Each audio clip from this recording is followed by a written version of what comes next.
Good evening, friends, and welcome to Sleepy Time Tales, a podcast aimed at helping you to get a good night's sleep.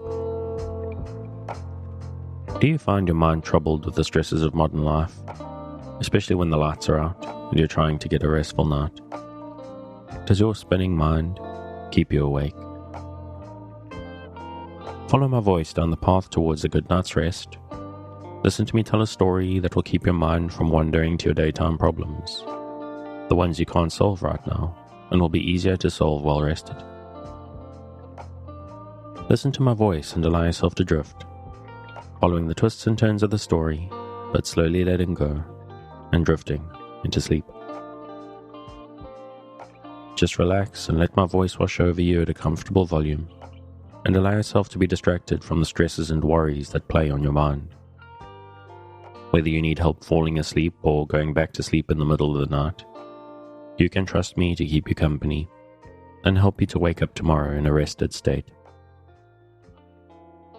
You may need to try out Sleepy Time Tales for a few nights to get used to this slightly strange idea, but I do believe that it will be well worth your while. Because I'm here to work with you, to create a safe space, a cocoon in which you can curl up and allow nature to take its course. So settle down, relax, and allow yourself to get lost in my telling of tonight's story. Before we get on to the story, I'd like to ask for a couple of minutes of your time. If you're finding Sleepy Time Tales useful, if it helps you to get a restful night and you would like to keep it going out to thousands of insomniacs just like you, and you have the means to help me keep it going, please consider supporting it on the Patreon at patreon.com/sleepytimetales. This is monthly support that helps me keep the lights on and also gets you fun bonuses based on your contribution level. From as little as $2 a month, you get weekly access to early release on the main episodes so that you get your fresh sleep aid on a Wednesday instead of a Sunday. And $5 gets you weekly bonus minisodes, special edits, and a monthly megasode, which is all of the previous month's releases in one big listen. But times are tough for a lot of people, which is understandable. So if monthly is a big ask, you can make once-off tips through the tip jar on the website. I have spoken that I've been sort of struggling to justify keeping Sleepy Time Tales going due to the drop-off in support. And many listeners have listened to that and stepped up and helped me justify keeping the show going. But I would like to expand things from where they are. The show's not on the bubble at the moment, but I would like to be able to do more with it. Do more episodes, do more interesting things. So if you have a few dollars a month that you can spare, please consider throwing something in the tip jar and helping me grow the show from here. And that's enough of that for tonight. Let's get back to the story. We return this week to the Book of the Ancient Greeks by Dorothy Mills. And we pick up learning some facts about Sparta. Every Spartan citizen over 30 years of age was a member of the assembly. It was the duty of the Spartans in the assembly to give or withhold approval of all the matters brought before them by the Senate. It was they who elected the senators and all other magistrates, and they declared war and made peace. In spite of this assembly of citizens, the government of Sparta was really in the hands of the Senate, for the members of the assembly might not discuss the laws submitted for their approval, but only ratify or reject them. At no time were the ordinary citizens given much opportunity to speak at length in public. The Spartans did not like long speeches, and Lycurgus believed that no one should be allowed to talk much, unless he could say a great deal that was useful, and to the point in a few words. This way of talking became so characteristic of the men of Laconia that it was called by their name. And even today's speech that is short and sharp and to the point is called laconic. Many stories are told of this Spartan manner of speech. King Leonidas said once to a man who was speaking about some important matter, but at the wrong time and place, "Much to the purpose, sir, elsewhere." And one who kept pressuring for an answer to the question, "Who is the best man in Lacedaemon?" received it as his answer, "He, sir, that is least like you." Long after the death of Lycurgus, another special body of men was elected to help in the government. These men were called ephors, and there were 5 of them. It was their business to watch the conduct of the kings, to see that the laws were all carried out, and that order and discipline were maintained in the state. Probably no other Greek state would have submitted to such oversight, but the Spartans were well disciplined, and did not look upon such an office as one that interfered in any way with their personal freedom. Plato, writing long after of their authority, said that it was exceedingly like that of a tyrant. Customs in Sparta. Having established the government, Lycurgus next set himself to introduce what he considered good customs among the Spartans. The first thing he did was to redistribute the land among the citizens. He found that some were very rich and others poor, and he determined that they should all live together, sharing in everything alike. So he divided the land into lots and distributed it equally among all the citizens. After this had been done, and the time of harvest had come, Lycurgus, seeing all the stacks standing equal and alike, smiled, and said to those about him, "Methinks all Laconia looks like one family estate, just divided among a number of brothers." During his travels in other parts of the world, Lycurgus had had opportunities to compare rich states with poor ones, and he had concluded that the richest were not always the best governed, and that wealth did not always bring happiness. He was determined that the Spartans should become good soldiers, and that they should be great in war, for he believed that simple habits and simplicity of living were more easily acquired by a nation of warriors than by one devoted only to peace. To this end he wanted to have neither rich nor poor in Sparta, but that all should be alike. Lycurgus, however, was wise enough to know that some people would always manage to make more money or save more than others. So instead of dividing up all the money in the state equally between everyone, he commanded that all gold and silver coin should be called in, and that only a sort of money made of iron should be current, a great weight and quantity of which was but very little worth. So that to lay up 20 or 30 pounds there was required a pretty large closet, and to remove it, nothing less than a yoke of oxen. Not only did this prevent any one man from becoming too rich, but it lessened the crime of theft in Sparta, for no one would want to steal what was of no value. This lack of money also resulted in doing away with luxuries, for there was no more means of purchasing foreign goods. Merchants sent no shiploads into Laconian ports. No gold or silversmith, engraver or jeweler set foot in a country which had no money, so that luxury wasted to nothing and died away of itself. Everything needed in their houses had to be made by the Spartans themselves, with only the simplest tools, and the houses were roughly built. The law required that the ceilings of their houses should only be wrought by the axe, and the gates and doors smoothed only by the saw, and as no man would furnish such plain and common rooms with silver-footed couches and purple coverlets and gold and silver plate. All Spartans grew accustomed to the plainest and simplest surroundings.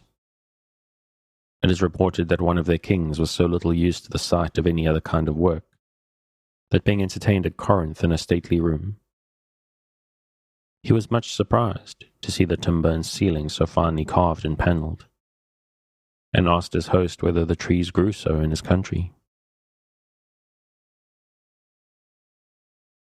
The last law made by Lycurgus to ensure simplicity of living was that all Spartan men and youths should eat at common dining tables, and that they were only allowed to eat such food as was permitted by the law.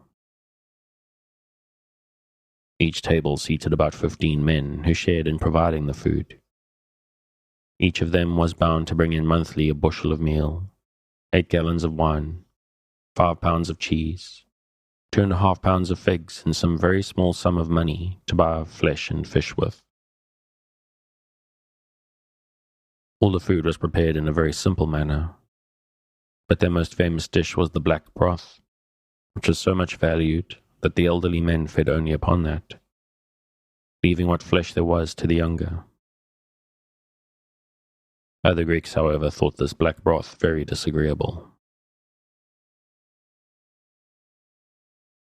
It was the custom that at any one table only those who should sit were friendly to each other. When a newcomer wanted to join a certain table, all those already seated at it voted as to whether they would have him or not. An urn was passed around the table, and everyone present dropped into it a small ball of bread. Those who voted for the newcomer dropped their balls without altering their shape, and those who voted against him flattened the ball with their fingers before placing it in the urn. One flat ball was enough to exclude a man from the table.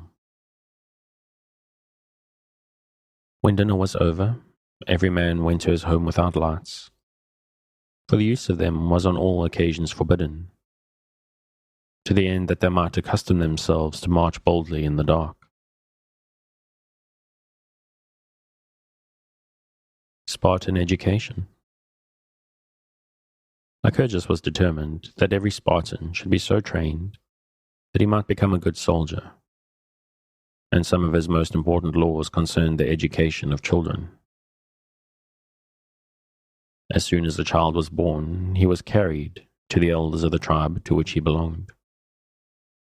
Their business it was to carefully view the infant, and if they found it stout and well made, they gave order for its rearing. But if they found it puny and ill-shaped, ordered it to be taken to a cavern on Mount Taygetus, where it was left to perish. For they thought it neither good for the child itself, nor for the public interest, that it should be brought up, if it did not, from the very outset, appear made to be healthy and vigorous. There was a belief in Sparta that wine was more strengthening than water for a bath, and so the first bath a baby had was always in wine. There was much care and art too used by the nurses. The children grew up free and unconstrained in limb and form, and not dainty and fanciful about their food, not afraid in the dark or of being left alone, without any peevishness or ill humor. Upon this account, Spartan nurses were often hired by people of other countries. At the age of 7, Spartan boys left their homes and their mothers, and the state took charge of the rest of their education. As soon as they were 7 years old, they were to be enrolled in certain companies and classes, where they all lived under the same order and discipline, showing their exercises and taking their play together. Of these, he who showed the most conduct and courage was made captain, and had their eyes always upon him, obeyed his orders, and underwent patiently whatsoever punishment he inflicted, so that the whole course of their education was one continued exercise of a ready and perfect obedience. Reading and writing they gave them, just enough to serve their turn. Their chief care was to make them good subjects, and to teach them to endure pain and conquer in battle. As they grew older, Spartan boys were taught to undergo all kinds of hardships. They wore very little clothing, even in the cold of winter, and one coat had to serve them for a year. After they were 12 years old, they lodged together in little bands upon beds made of the rushes which grew by the banks of the river Eurotas, which they were to break off with their hands without a knife. The old men had an eye upon them at this time, coming often to the grounds to hear and see them contend either in wit or strength with one another, and this seriously and with much concern. so that there scarcely was any time or place without someone present to put them in mind of their duty, and punish them if they neglected it. Besides all this, there was always one of the best and honestest men in the city appointed to undertake the charge and governance of them. He again arranged them into their several bands, and set over each of them for the captain the most temperate and boldest of those they called errans, who were usually 20 years old. This young man, therefore, was their captain when they fought, and their master at home, using them for the offices of his house, sending the oldest of them to fetch wood, and the weaker and less able to gather salads and herbs, and these that they must either go without or steal, which they did by creeping into the gardens or conveying themselves cunningly and closely into the eating houses. If they were taken in the act, they were whipped without mercy, for thieving so ill and awkwardly. They stole, too, all other meat they could lay their hands on, looking out and watching all opportunities, when people were asleep or more careless than usual. If they were caught, they were not only punished with whipping, but hunger too, for they were then reduced to their ordinary allowance, which was purposely kept very small, in order to force them to use cunning and skill if they wanted to add to it. So seriously did the Lacedaemonian children go about their stealing, that a youth, having stolen a young fox, and hid it under his coat, suffered it so to tear with its teeth and claws that he died rather than let it be seen. In every way the Spartan youths as they grew up were severely disciplined. Every year the older boys were whipped in public before the altar of Artemis, in order to teach them to endure pain without crying out. And it is said that some boys died under this whipping rather than utter a complaint. The Iren used to stay a little with them after supper, at which time he would bid one of them sing a song. To another he would put a question which required an advised and deliberate answer. For example, who was the best man in the city? What he thought of such an action of such a man. They accustomed them thus early to pass a right judgment upon persons and things, and to inform themselves of the abilities or defects of their countrymen. Besides this, they were to give a good reason for what they said, and in as few words as might be. He that failed of this, or answered not to the purpose, had his thumb bit by his master. Sometimes the Iren did this in the presence of the old men and magistrates, that they might see whether he punished justly or not. And when he did amiss, they would not reprove him before the boys, but when they were gone, he was called into account, and underwent correction, if he had run far to either of the extremes of indulgence or severity. Furthermore, in his desire firmly to implant in their youthful souls a root of modesty, Lycurgus imposed upon these bigger boys a special rule. In the very streets they were to keep their two hands within the folds of the cloak. They were to walk in silence and without turning their heads to gaze, now here, now there, but rather to keep their eyes fixed upon the ground before them. And you might sooner expect a stone image to find a voice than one of these Spartan youths. To devote the eyes of some bronze statue was less difficult.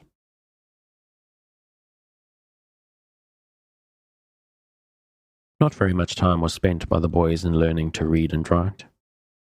Most of their education was given to their gymnastic training, to running, jumping, boxing, and wrestling, and to every kind of exercise that would fit them to be brave and hardy soldiers. They learned some music, chiefly singing, but they only sang such songs as would put life and spirit into them, and their battle songs were sung with great enthusiasm. During a war, the Spartan young men were treated a little less severely than when training at home. They were allowed to curl and adorn their hair, to have costly arms and fine clothes. They had better clothes too, and their officers were not so strict with them. They marched out to battle to the sound of music. It was at once a magnificent and terrible sight to see them march on to the tune of their flutes, without any disorder in their ranks, any discomposure in their minds, or change in their countenance, calmly and cheerfully moving with the music to the deadly fight. Spartan discipline did not end when the boys and youths had become men. Their discipline continued until they were grown men. No one was allowed to live after his own fancy, but the city was a sort of camp in which every man had his share of provisions and business set out, and looked upon himself not so much born to serve his own ends as the interest of his country.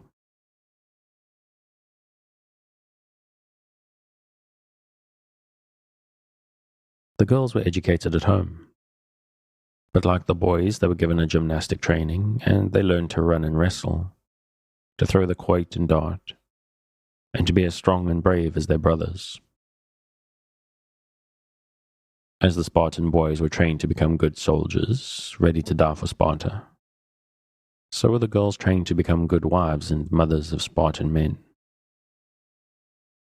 And if they could not themselves die for their country, to be willing to sacrifice those whom they loved the best. Every Spartan, when he went to war, carried a shield that was so heavy that if he fled from the enemy, he would have to throw it away. So it was considered a great disgrace to return home without one's shield. If he died in battle, the Spartan was carried home upon it. The Spartan mothers knew this, and when they said farewell to their sons who were setting out to war, they bade them return home with their shields or upon them. The Spartans held their women in great honor. They listened to their counsel and often acted upon it. A lady of another city once said to a Spartan, "You are the only woman in the world who can rule men." With good reason, was the answer, for we are the only women who bring forth men.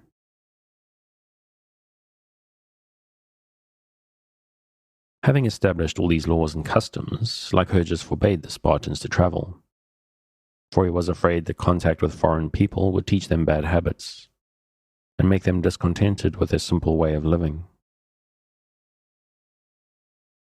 He was as careful to save his city from the infection of foreign bad habits as men usually are to prevent the introduction of a pestilence.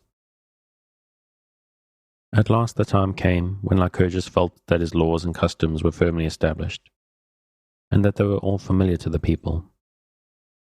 But he was afraid that after his death they might be changed. So he thought of a plan whereby he might make them last forever. He called a special assembly of the people together and told them that everything was well established, but there was still one matter on which he would like to consult the oracle. Before he departed on this journey, he made the 2 kings, the Senate, and the whole assembly take a solemn oath that they would observe his laws without the least alteration until his return. This done, he set out for Delphi, and having first offered a sacrifice to Apollo, he asked the god whether his laws were good and sufficient for the happiness and virtue of his people. The oracle answered that the laws were excellent, and that the state which kept them should be greatly renowned. Lycurgus sent this oracle in writing to Sparta, and then having once more offered a solemn sacrifice, he took leave of his friends, and in order not to release the Spartans from the oath that they had taken, he put an end to his own life, thus binding them to keep his laws forever. Nor was he deceived in his hopes, for Sparta continued to be one of the greatest of the Greek states, so Plutarch tells us, as long as she kept the laws of Lycurgus. Chapter 4. The Growth of Athens. Earliest Athens. Athens was the most beautiful city in Greece. It grew up at the foot of the high rock known as the Acropolis, which in the earliest times was the citadel that defended the city.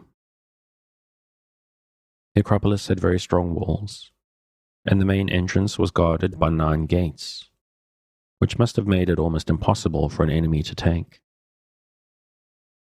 And there was a well within the fortress, so that there was always water for those who defended it.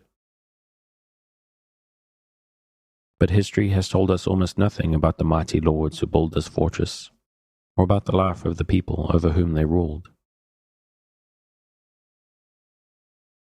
But if history is silent, legend has much to say. The earliest rulers of Athens were kings, and of these, one of the first was Cecrops. All kinds of stories gathered around his name, and it was believed that he was not altogether human, but a being who had grown out of the earth and was half man and half serpent. It was when he was king that the contest took place as to whether Athena, the grey-eyed goddess of wisdom, or Poseidon, lord of the sea, should be the special guardian of the city. The victory was awarded to Athena, who, taking her spear, thrust it into the ground, whereupon an olive tree marvelously appeared. Poseidon gave the horse as his gift to Athens, and legend adds that, striking the rock with his trident, he brought forth clear salt water, which he also gave to the Athenians. For all time the olive was associated not only with Athena, but with Attica, and Athens her city, and to the Athenian the sea became almost like a second home. The ancient kings claimed descent from the gods.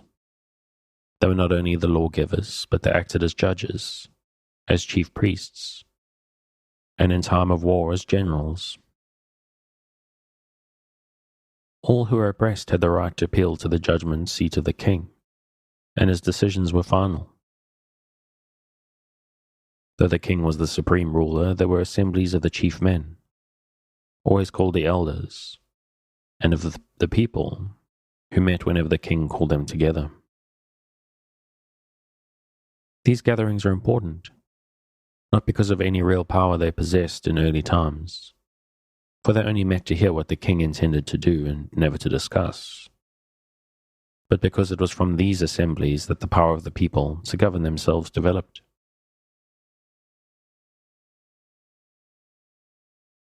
The greatest of the early kings was Theseus, who slew the Minotaur, and freed Athens from paying tribute to Minos, the sea king of Crete.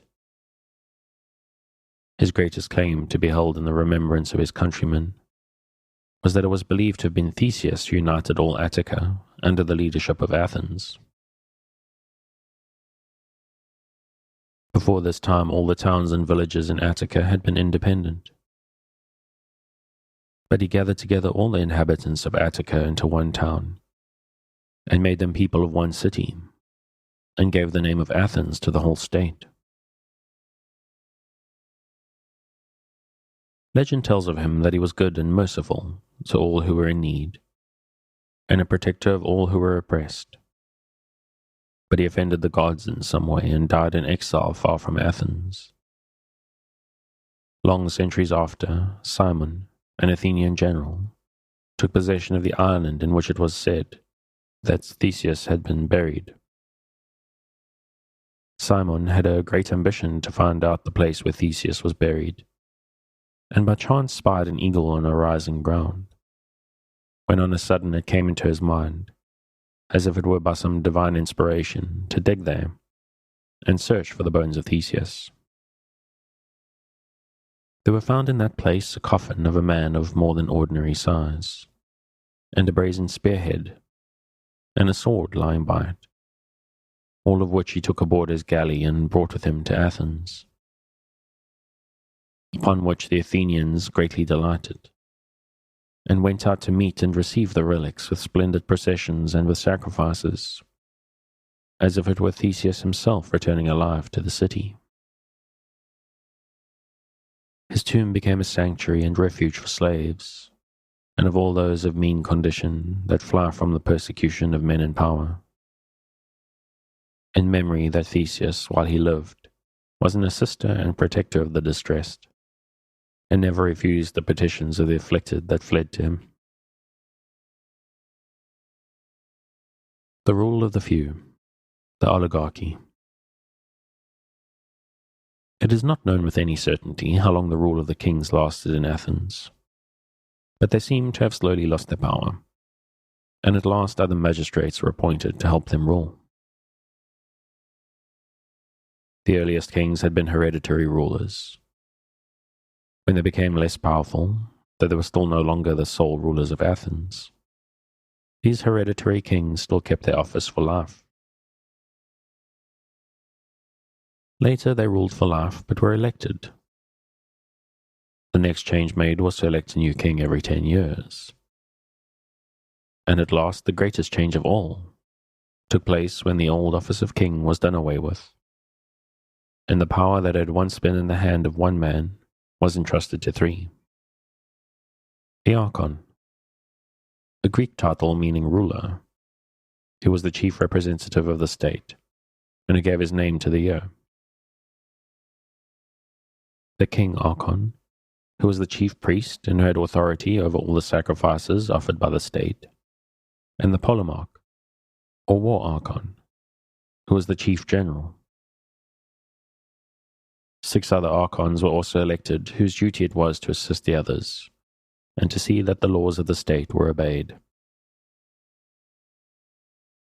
Not everyone could be an archon, but only men from noble families could be elected, and so the power passed into the hands of a few men. The rule of a few is called an oligarchy, and it was the second step the Athenians took on their way to a self-governing community. At first this rule was good, for by experience the nobles learned a great deal about the art of governing. They realized that order was better than disorder in a state, and they set high standards of devotion to public duty. But the nobles all belonged to one class of people. They were the best educated and the more wealthy, and instead of using the advantages of position and education and wealth as a trust for the good of the whole state, the ideal developed in later years by the Athenians, they grew to consider these things their own exclusive property, and they became very narrow and intolerant. They considered themselves in every way superior to the common people, and began to make laws which benefited themselves alone, ignoring the rights of others, especially those of the poor. Now the nobles had acquired their power because of their opposition to the rule of one man. But when the authority had been placed in their hands, they proved themselves equally unable to be just towards all, and their rule became as intolerant as that of the kings. Then it was that their authority was questioned in its turn, and the people began to ask each other questions.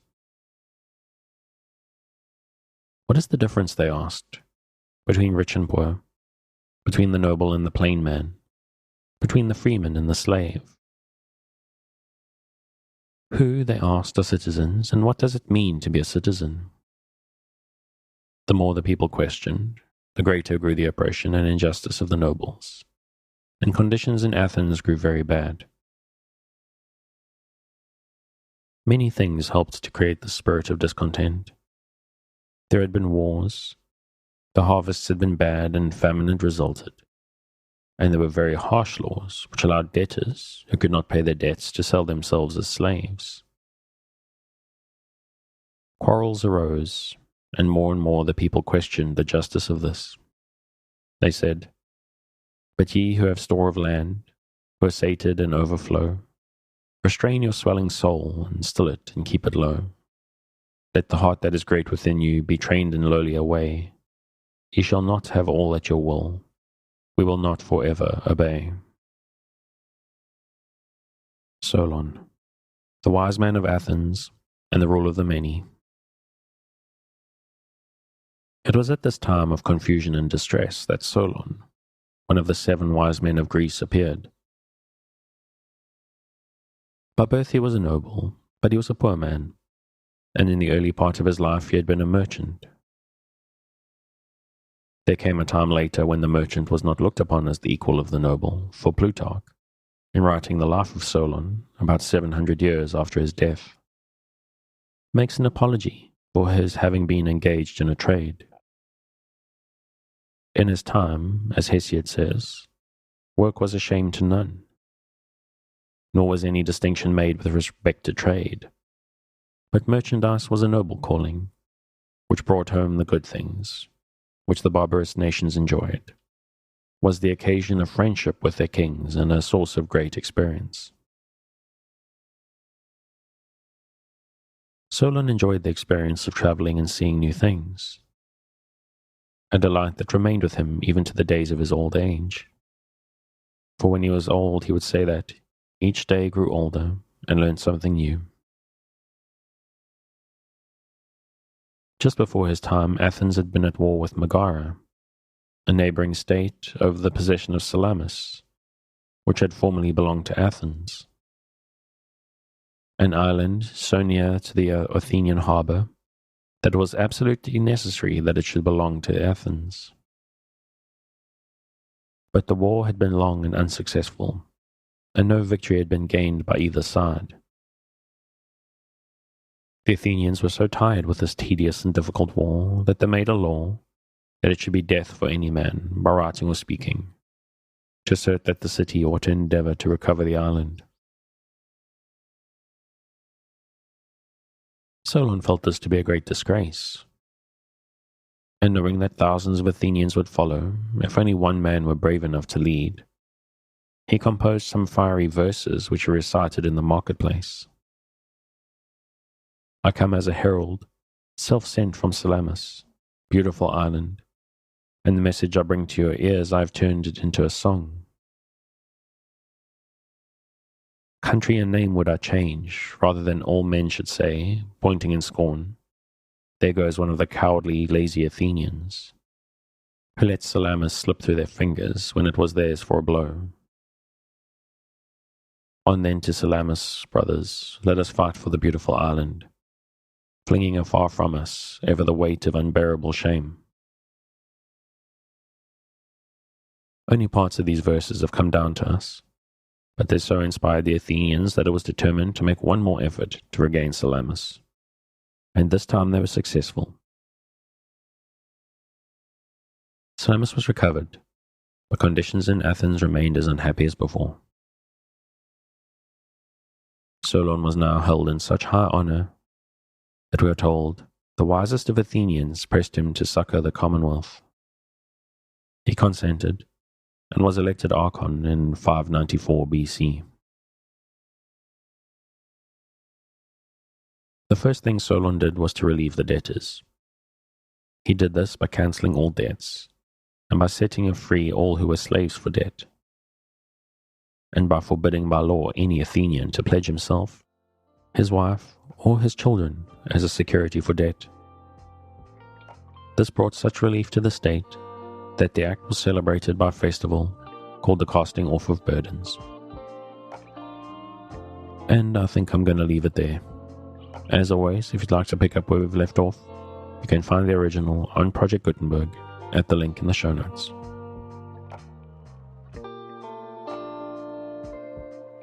Thanks again for joining me on this episode of Sleepy Time Tales, the podcast designed around a bedtime story to help you to get a restful night. New episodes will be released every Sunday night to give you something fresh to help you rest in a new week. But make sure to follow or subscribe in whatever service you use, so that you get your new episodes whenever they come out. Good night, and sweet dreams.